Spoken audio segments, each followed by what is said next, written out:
There we go, Dr. YouTube. Check this out, guys. Laugh. Subscribe to my channel. Well, hello, potential future rapists and little girls. It's your Uncle Bill, and once again, it's story time. Now, today, we're going to read the bestest book ever written. It's called Hillary Rodham Clinton, Some Girls Are Born to Lead. So, let's get started.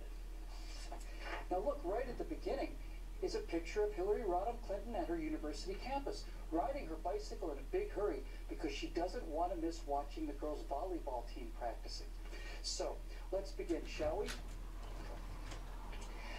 In the 1950s, it was a man's world. Only boys could grow up to have powerful jobs. Only boys had no ceilings on their dreams. Girls weren't supposed to act smart or tough or ambitious, even though deep inside they may have felt that way. But in the town of Park Ridge, Illinois, along came Hillary. She would show those boys that girls could be leaders too.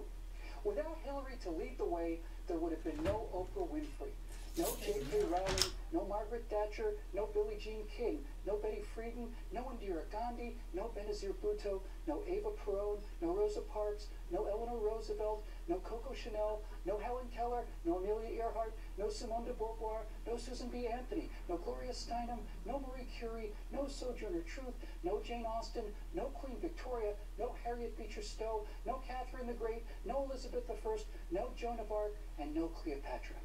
It's all because of Hillary.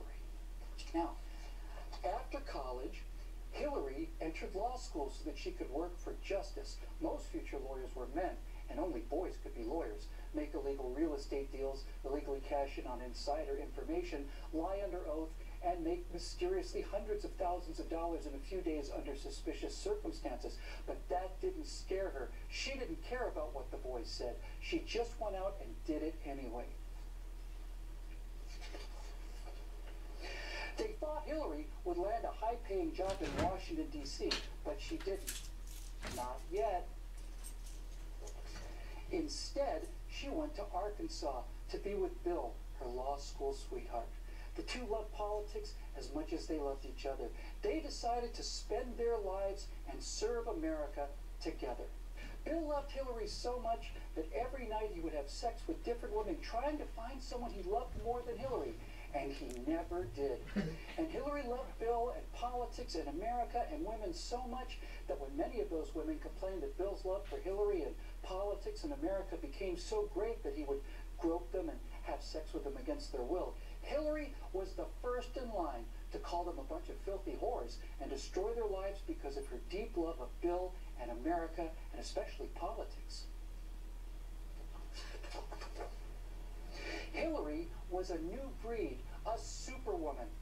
But sometimes it was hard, like when she had to rush out of the courtroom under sniper fire to call the babysitter about her sick child, or when she heard the nasty things people said about her because she doesn't take time to paint her toenails or style her hair. Hillary has never had her hair styled once in her entire life. She's just too busy fighting for justice. And because Hillary is a champion of the poor, she saves money by not buying things like clothes and instead has all of her pants and jackets and tops made from sheets of matching triple knit polyester industrial strength tarpaulins, and she gives the money she saves to underprivileged and needy women from all around the world. It was hard for Hillary a few years later when she helped Bill campaign to become president of the United States.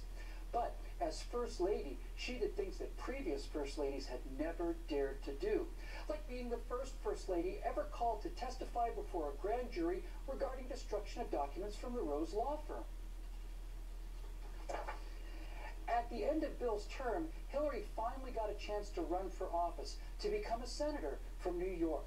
Why didn't she run for office in her native Arkansas? Well, it's because people in Arkansas already knew how much she loved Bill and politics in America, so she packed the Oval Office carpet into a bag and flat broke with little more than $300,000 in the furniture that she could carry out of the White House. She campaigned all across New York under constant sniper fire, making new friends.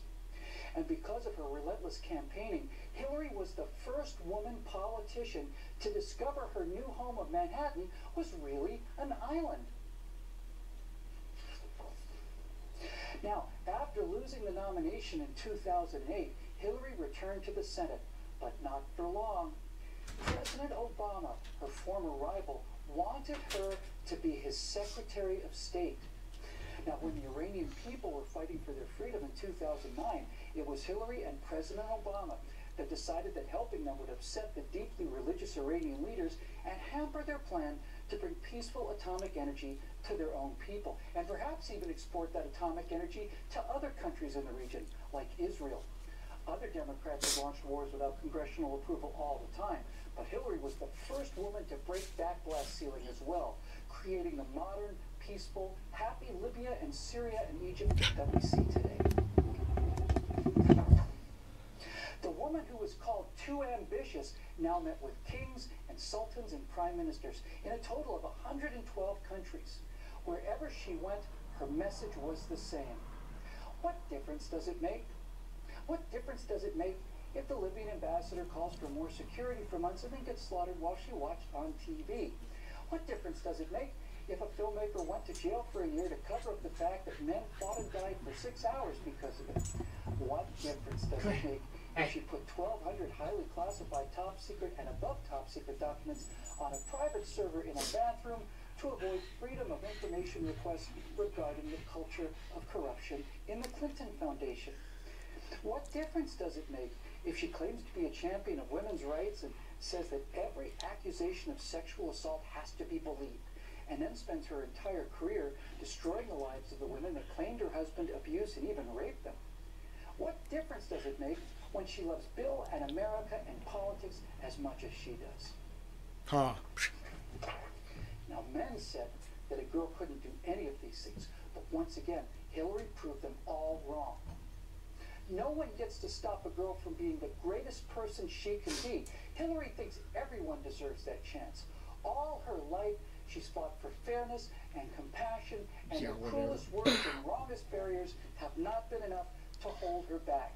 And for a lifetime of endless work in service to the poor and fighting against income equality, all she and Bill have to show for their love of each other and America and politics is $111 million. They said girls couldn't run multi-million-dollar felonious, treasonous, power for money scams, but Hillary refused to listen. Once again, Hillary proved all the boys wrong and just worked long and hard and did what no woman has ever done before.